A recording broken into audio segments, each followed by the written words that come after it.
সমস্ত জান্নাতীদেরকে, ইয়া আহলাল জান্নাহ হাল আযীদুকুম, এই জান্নাত, হাদিসটা ভালো করে শুনবেন, এই জান্নাতবাসীরা তোমাদেরকে আর কিছুর প্রয়োজন আছে? সমস্ত জান্নাতবাসী বলবে, আল্লাহ রে, এমন কোনো জিনিস তো তুই রাখিসনি যে আমাদেরকে দিসনি, সবই তো আছে, আবার তুমি বলছো কি যে কিছু প্রয়োজন আছে কি? একে বলে ইংরেজিতে কাটসি অফার, তার মানে সৌজন্যমূলক আল্লাহ তাআলা জিজ্ঞেস করে প্রত্যেকটা কি জান্নাতি ব্যক্তিকে, তোমাদের আর কিছুর প্রয়োজন আছে কি? ইয়া আহলাল জান্নাহ হাল আযীদ, আমি কি তোমাদেরকে কিছু বেশি দিব? তারা বলবে, মেহমান যদি একজন বাড়িতে আসে কয়দিন থাকার অনুমতি আছে? কাউরি বাড়িতে যদি মেহমান আসে কয়দিন থাকবে হাদিস অনুসারে? 3 দিন, সালাসাতু আইয়াম। কিছু কিছু এমন বাড়ি আছে 3 দিন থেকে 4 দিন হলে প্রথম দিন থেকে তার বিল কষে দিবে 4 দিনের। কথা বুঝলেন না? 4 দিন, 3 দিনের ঊর্ধ্বে যদি কোনো মেহমান থেকে যায় কাউরি বাড়িতে, ও যদি কাউরি জামাই হয় তাও তার বিল কষে দাও প্রথম দিন থেকে, তুমি 4 দিন কেন, তার কাফারা দিয়ে যাও। জি, আর 3 দিন যদি থেকে ও বিদায় হয়ে যায় তখন আর কোনো প্রয়োজন নাই, তো ভাই তুমি মেহমান হয়ে চলে যাও। তাহলে 3 দিন মেহমানের পরে আমরা লাত মেরে দিই, কিন্তু নুজুলাম মিন গফুরুর রহিম, আল্লাহ তাআলা তার মেহমান জান্নাতবাসীদেরকে জিজ্ঞেস করবে, আল্লাহ এই বান্দা আর কিছু প্রয়োজন আছে? তারা মাথা চুলকাবে, কিছু চল, আল্লাহ রে আর তো কিছুই প্রয়োজন নেই, কিছুই রাখিস। একটা প্রশ্ন কত সুন্দর। বাপ যদি ছেলেকে বলে, পুরুষ যদি স্ত্রীকে বলে, এ সালমা তোমার কি কিছু প্রয়োজন আছে? আমি বাজারে যাচ্ছি। এ ছেলে তোমার কি কোনো প্রয়োজন আছে?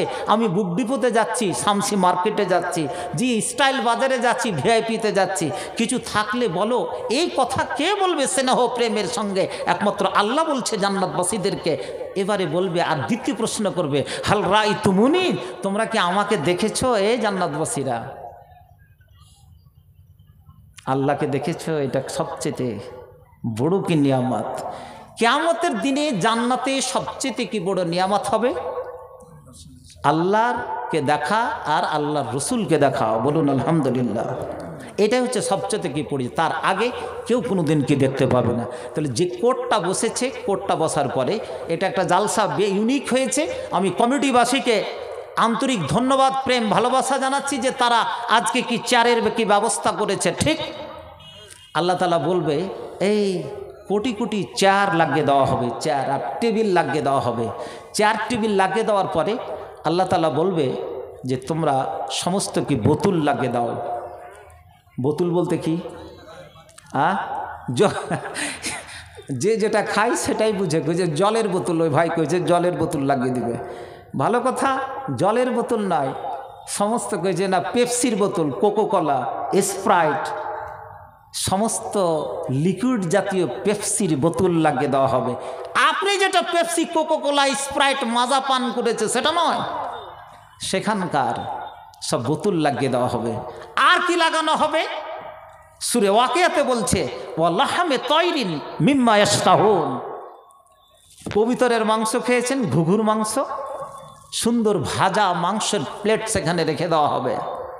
রেখে দেওয়ার পরে কোটি কোটি চেয়ার যখন ওই হাসরের ময়দানে কি লাগিয়ে দেওয়ার পরে প্রথম 4টাতে যিনি বসবেন তিনি কে? কে সভাপতি সাহেব? কে বসবে? আল্লাহ রসুল জনাবে মোহাম্মদ পড়ুন সাল্লাল্লাহু সাল্লাম, পড়ুন সাল্লাল্লাহু সাল্লাম। প্রথম 4টাতে পড়বেন আল্লাহ রসুল। তারপরে যার যেরকম মর্যাদা কোটি কোটি চেয়ারে কিন্তু বসে থাকবে। আর লাগানো আছে কি? ওই যে পাখির মাংস ভেজে রাখা আছে প্লেটে, বোতল লাগানো আছে, যে সমস্ত সাজ সরঞ্জাম লাগা আছে। ভালো করে শুনবেন হাদিসটা, আমি শেষখানে চলে যাচ্ছি। হঠাৎ রূপে ওই যে আল্লাহ তাআলা বলেছেন, হাল রাআইতুমুনি, তুমি কি আমাদেরকে কি দেখেছ? আল্লাহ তাআলা এক কর্নার থেকে তার নূরের পর্দাটা একটু কি সরাবে, নূরের পর্দা একটু যেমনই সরাবে, ওজুহুই ইয়াউমাইদিন নাযিরা ইলা রাব্বিহা নাযিরা। আমি আয়াতটা পাঠ করেছি। কিছু জ্যোতির্ময় সোনালীময় চেহারা ওই দিকে দেখতে শুরু করবে। যতগুলো কোটি কোটি চেয়ার লাগানো আছে যেমনই নূরের পর্দাটাকে বের করেছে, উঠিয়েছে, এখন আল্লাহকে দেখা যায়নি, এক ঝলক খালি উঠিয়েছে, ওই দিকে সমস্ত মানুষ কিন্তু তাকিয়ে আছে জান্নাতীরা। হাদিসে বলছে যে এটা কতদিন থেকে যে তাকিয়ে থাকবে, পলকও মারবে না, ঘাড়ও ঘোরাবে না, জি চোখের চোখটাকে টানবে না। এই তার তাকিয়ে থাকাটা, দেখতে থাকাটা বলেছে একটা যুগ শেষ হয়ে যাবে। আহা, বলুন আলহামদুলিল্লাহ। এরা কারা, কাদের উপহার, কাদের জন্য? এই 4% যারা জান্নাতবাসী। এটা যখন একটা যুগ কেটে যাবে, প্রত্যেকটা জান্নাতীকে কতটি করে হুর দেওয়া হবে ভাই? তার স্ত্রী কতটি হবে? এখন থেকে জেনে রাখেন, ফের যদি আল্লাহ কম দিয়ে দেয় তো লড়তে তো পারবো। কতটি? 70 না 71 না 72টা? যদি একটা কম দিয়ে দেয় সেদিন লড়বেন না? যদি একটু কিছু দাঁড়ি পাল্লাতে কম হয়ে যায়, আমরা বাদিয়া ভাটিয়ার বাচ্চারা লড়া শুরু করে দিই, যে মারপিট শুরু করে দিই, আল্লাহর সঙ্গে সেদিন মারপিট শুরু করে দিবে। যদি একটা স্ত্রী বা তার যদি হুরে কম হয়ে যায়, এক যুগ কাটার পর পিছন থেকে চারে যে বসে থাকবে আর এরকম চেয়ে আছে, খালি একটা ঝলক খালি দেখেছে, আল্লাহ তো চলে গেছে, তাকে তো দেখতে পায়নি, খালি শুধু পলক মেরে কি দেখেছে, তার চোখ ঘুরবে না, তার ঘাড় ঘুরবে না, চেয়েই থাকবে। পিছন দিক থেকে 70-72টা হুর এসে বলবে, ঘাড়ে এসে, ভাই ভালো করে শুনুন, এরকম করে ঘাড়ে একটা মারবে। কি হয়ে গেল, কি হলো যেন? আরে কিছু খবর তো আছে, কিছু খবর তো আছে। তুমি এতদিন ধরে কি চেয়ে আছো, আমরা যে এতজন তোমার জন্য অপেক্ষা করছি, আমাদেরও তো কিছু খবর আছে। আহা, এরকম অবস্থা কি কিয়ামতের, কি মাঠের, কি প্রাঙ্গণে কি আপনার আমার হবে?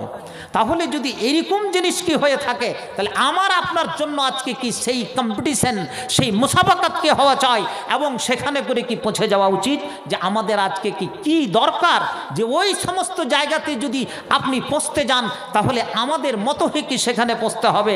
আল্লাহর রসুলের সাহাবাই কেরাম যেভাবে কি পৌঁছেছিলেন, সেইভাবে কি পৌঁছতে হবে। প্রিয় ভাইরা আমার, আজকে যদি আমাদেরকে জান্নাতে যেতে হয়, জান্নাতে যদি যেতে হয়, মসজিদের প্রথম ট্রেনিং ক্যাম্প থেকে নিয়ে মাদ্রাসায় মক্তবে কিছু শেখার পর, মসজিদকে আবাদ করার পর, তারপর তুমি কি কবরস্থানে যাও, তাহলে তোমার কবরস্থান ধন্য হবে, কবরস্থান তোমার সেখানে করে জি সাফল্যমণ্ডিত হবে, নচেত নয়, নচেত নয়।